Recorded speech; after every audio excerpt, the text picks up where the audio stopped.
Episode 2 was gargantuan. I can't believe what we created for this episode. The foreshaft, well, it's all on the board. Let's just have a little look at the board. It was called Doubling Down on Block Double Weave. So for our 8-shaft portion of this, it was designed by Barbara Mitchell and conceived by Barbara Mitchell, and then I took it and wove a whole lot of the placemats. And the second part of this episode, well, it's actually the first part because it's the foreshaft. It was inspired by David Schulz's submission for season 8's very last episode, where he presented all of these ideas about color and weave on 2-2 twill, basket weave, and double face twill. Well, he didn't do it on double face twill, but he did it on basket weave and 2-2 twill. And all of the motifs that he presented on this gamp, which I'm going to hold up to you, for you, are exactly how these color and weave effects would look if we saw them in plain weave. And for me, that was something I had never, ever, ever seen before.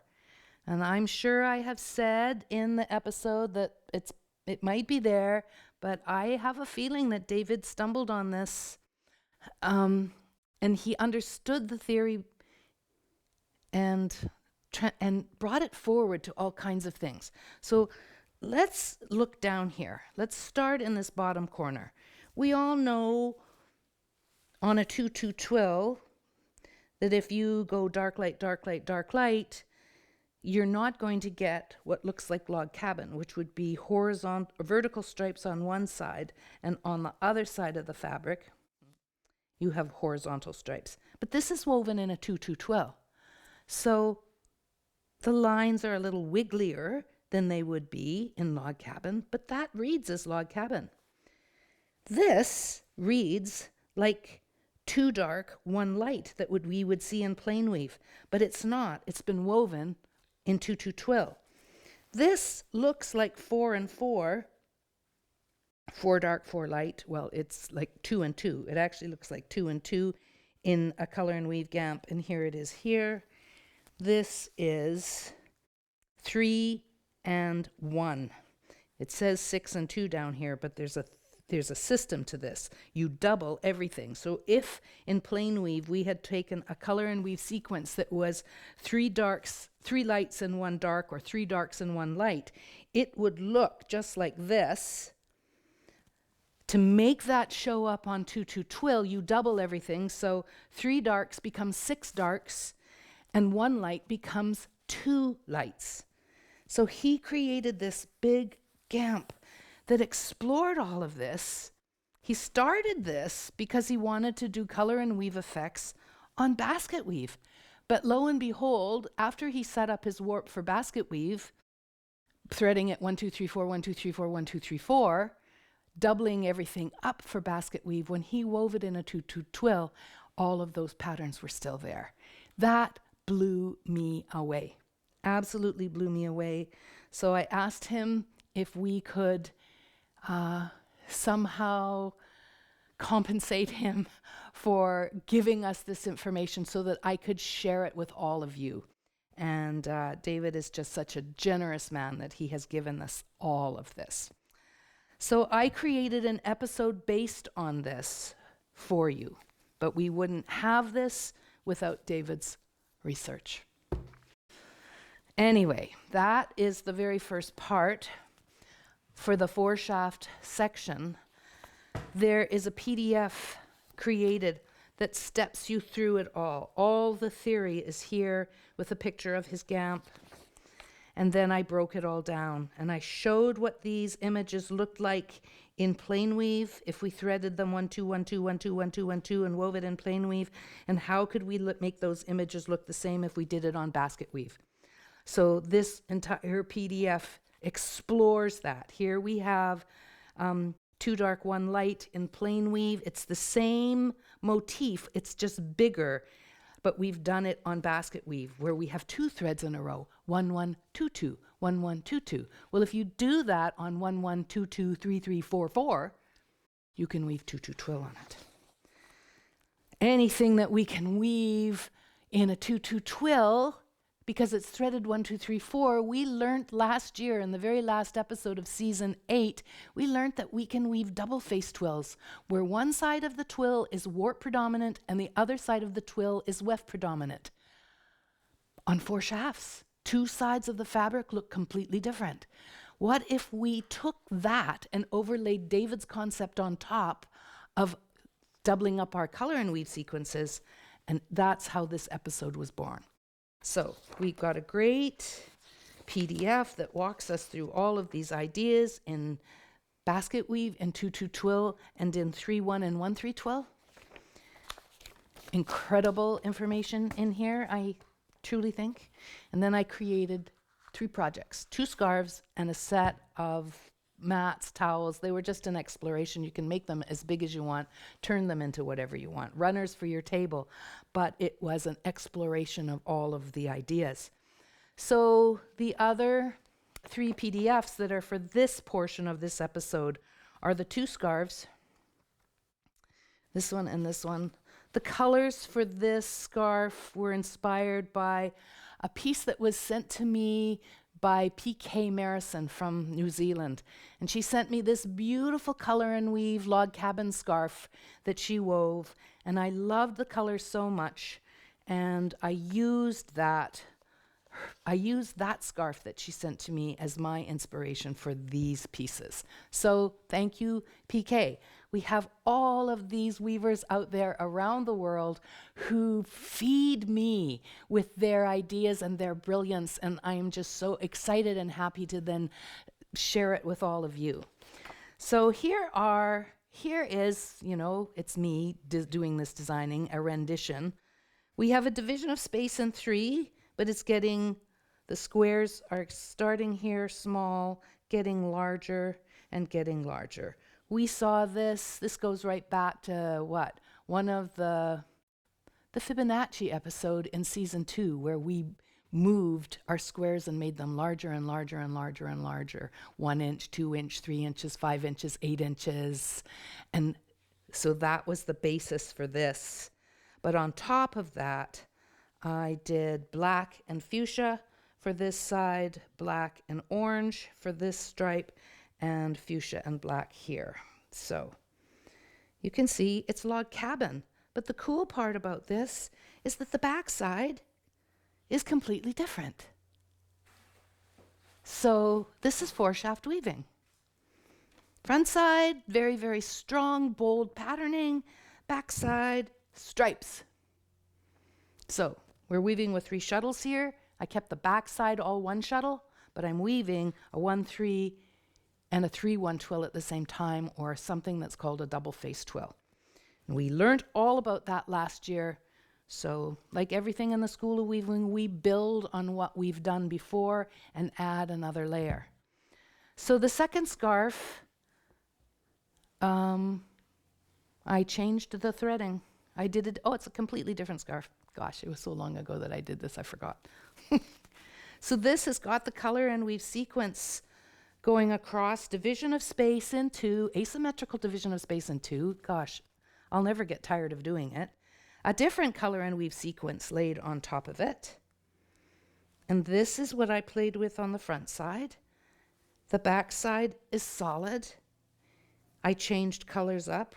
Look at this whole section here is orange. On this side, it's that 2 dark, 1 light, which is now 6 dark, 2 lights. So we have this on one side of the cloth, and we have that on the other side of the cloth. And then down here, we have a mashup of another color and weave sequence that I made symmetrical, and I was getting tired, and so I made both sides exactly the same.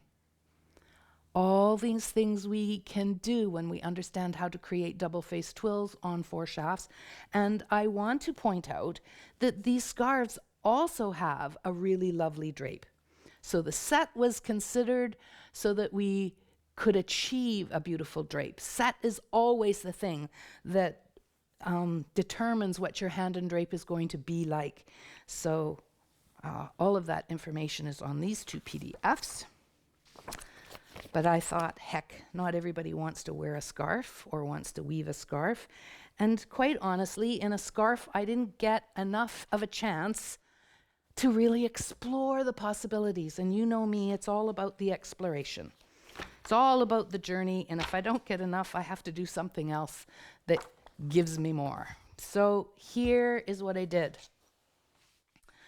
I took, this is just, what did I use? I haven't looked at this. Give me a sec. I used 8-2 cotton for the warp, 16-2 cotton for the hems, and 8-4 cotton or boucle for the weft. And some of these pieces I wove in basket weave, I can see that. And some of them I wove in 2-2 twill, I can see that. And some of them I used basket weave. I made the front and the backs exactly the same. And then some of them I changed the tie-up and did the double-faced twill. So we have strong patterning. So I'll show you all of these in a second. But it was just 8-2 cotton, simple 8-2 cotton. And what did I set it at? I set it at 15 ends per inch. So I opened it up a lot so that I could do all of these different things on it. So here is the sequence. It's my favorite sequence, dark, light, dark, light, dark, or how I have said it many, many times in the past, dark, light, dark, dark, light, dark, light, dark, dark, light. Somehow I evolved that to bring another one of the darks on the other side so it became symmetrical. It became dark, light, dark, light, dark, dark, light, dark, light, dark, which is the same thing as dark, light, dark, dark, light, which is how I learned it from Margaret Windenek's book. But you know, you're always learning things. That's one of the most beautiful things about weaving, is that I can do something a certain way for a long, long time. And then all of a sudden a light bulb goes on, boink. And it's like, oh, you know, I always had to do something weird at the end of that treadling sequence to make it symmetrical. But if I just move this over here, it's symmetrical right from the start. I don't know.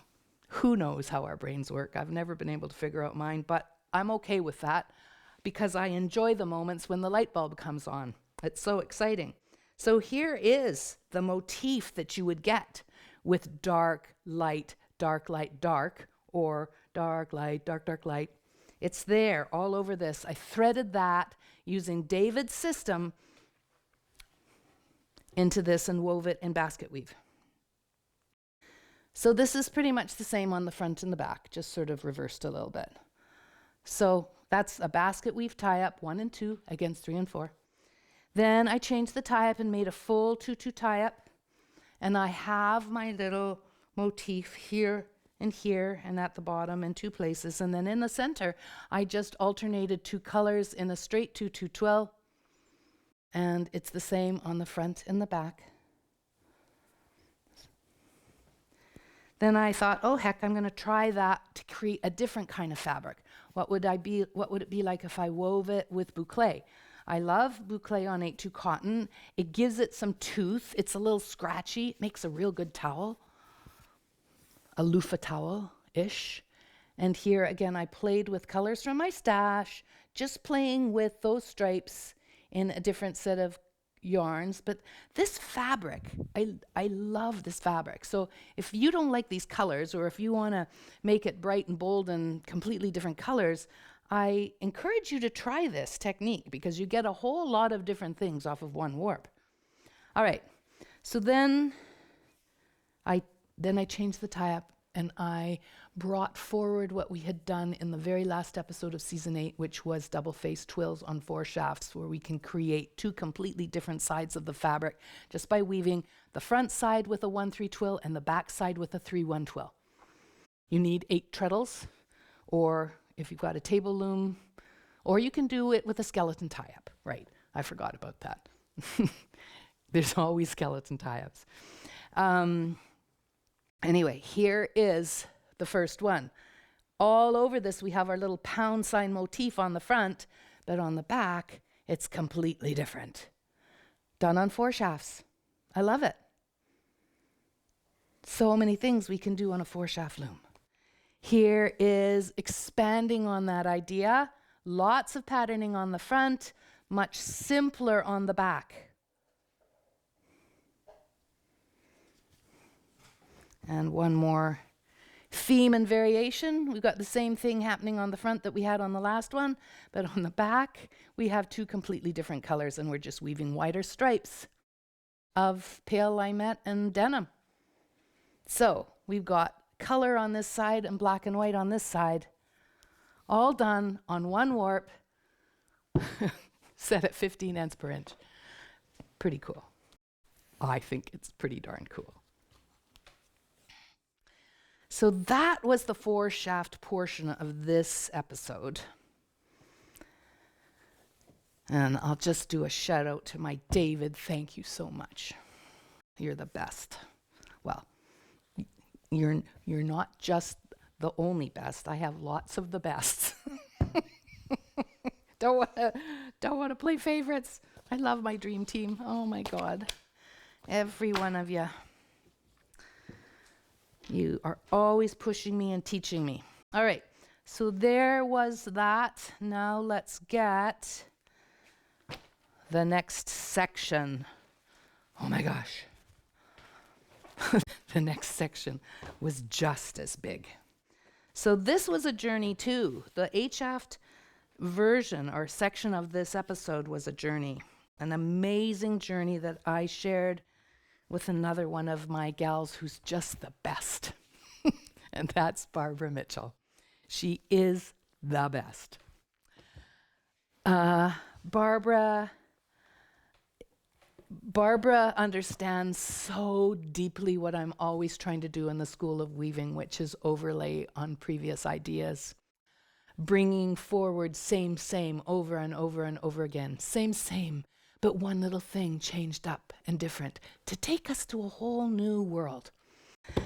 So she started to design this project, and early on in this project, so this was a collaboration between the two of us, which was so much fun.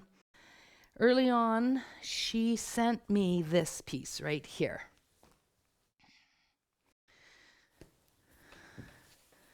And it's 2-block double weave, but she's overlaid a color and weave effect onto it.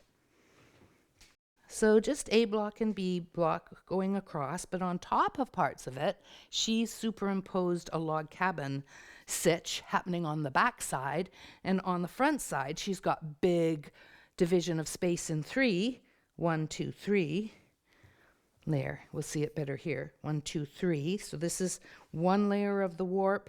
And the other side of the warp are black and white stripes all the way across. So that's our double weave effect. But she played with all kinds of ideas, all kinds of colors. And the thing I love most about it was that she used an 8-2 cotton warp for her, an 8-2 cotton for her warp. 8-2 cotton, everybody's got 8-2 cotton, and everybody can afford it pretty much and get their hands on it easily. So I really like that. And she used 8-2 for the tabby weft, but she also used boucle. So it was using some of the yarns that we just saw in the previous 4-shaft episode. Anyway, played. And then she pulled all the stops out and she created the whole thing in 16-2 bamboo, which ended up having a warp with, 600 warp threads and an awful lot of color changes.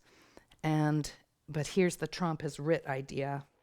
And Barbara has this brilliant mathematical mind, and she does what if better than anybody I know, honestly. She does what if better, way better than me.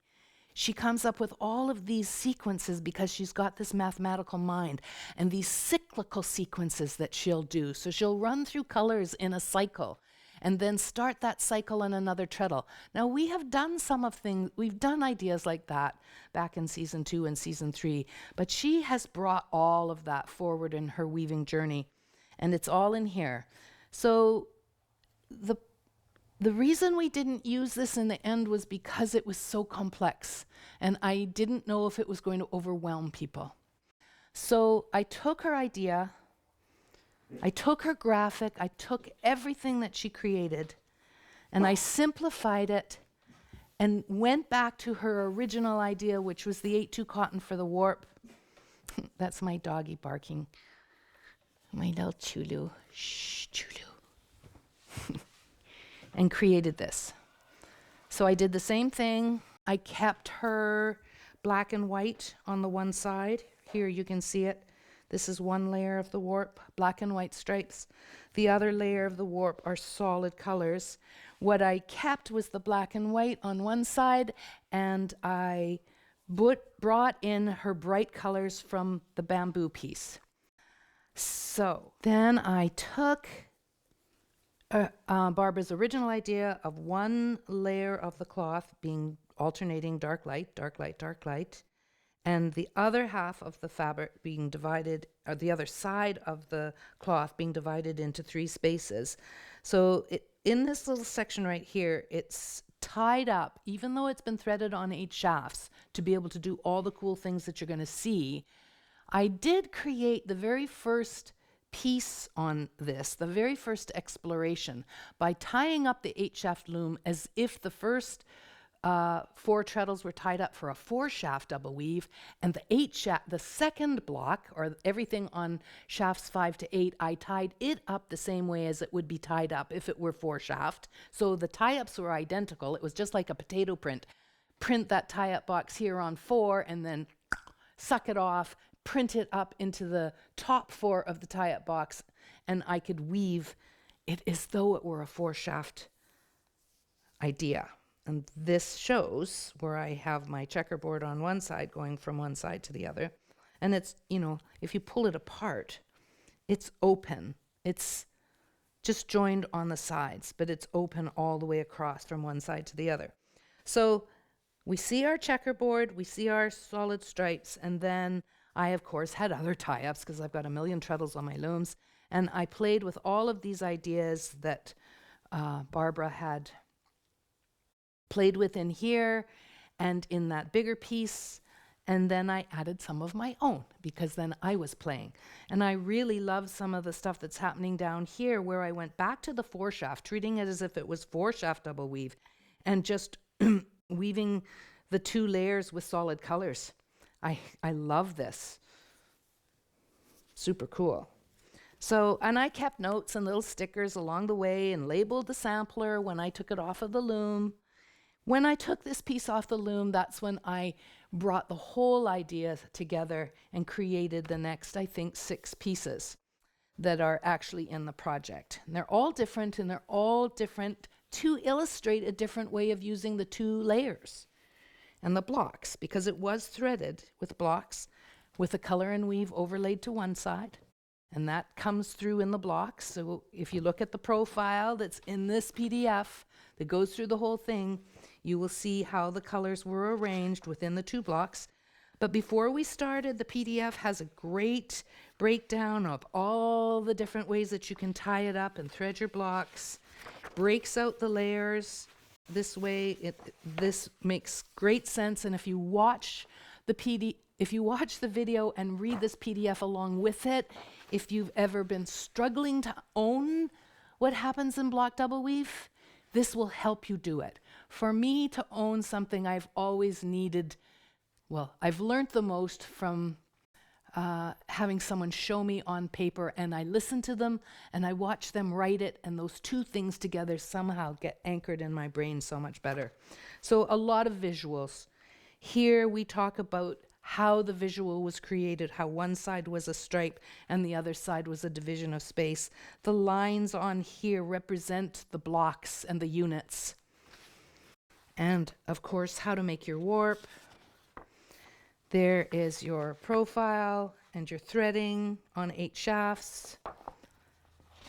And then there are very clear instructions for every one of the projects, and it shows what the front of the fabric looked like and what the back of the fabric looked like. And here they are. So the very first one, I wove it as though it were 4 shafts, just 4 shafts. And we've got our little checkerboards at the top and the bottom, and we have our then we brought the other layer from the bottom to the top and wove our big, beautiful trumpet squares. And when you flip it around, this is what it looks like. Here we have stripes on our black and white, and these are solids down here. So, super cool. So this top section you were weaving with 2 shuttles on the front, and you had a 3rd shuttle that you were using for the back. All right?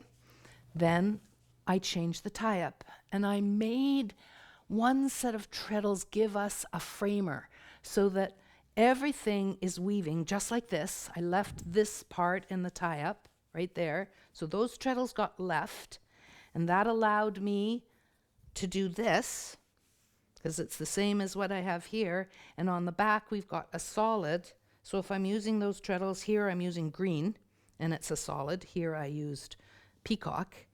So this is how the lesson develops. We kept one set of treadles exactly the same. We're going to weave this portion as though it were a 4-shaft double weave. But I'm going to take the other 4 treadles that are just sitting on my 8-shaft loom, and I'm going to tie it up into my blocks so that one block is weaving one way and the other block is weaving the other way, and this is what we get. So it's super cool. So we're framing. Our A blocks are framing our Bs. Here you can really see the threading. A, B, A's, B, A, B's, A, B, A's, B, A. We learned this way back in our units, blocks, and profile year. Now we can look at something like this and we can see exactly how this was threaded because we learned this last time. The outside column is an A. The next thing that's different is a B. This is all the same as this, so it has to be an A. This and this are the same, so these are B's. A's, all of these are B's. A's, B's, A's, B's, A. And we have a lovely little mat that has mostly checkerboards framing a big rectangle, a big green rectangle. And on the back side, we have the reverse. So it is a great exploration of that. Here I am just playing around with the same idea. Same tie-up, exactly the same tie-up, kind of a reversal of the center section. Here I'm using a new tie-up.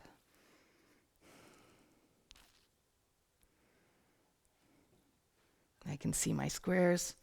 Look at the back. So my log cabin is starting to be apparent here. I've got vertical stripes here and horizontal stripes here. Super cool, huh? This is a piece based on what I showed you off of the end of the sampler that I just loved, where I'm weaving with solid colors on top and bottom.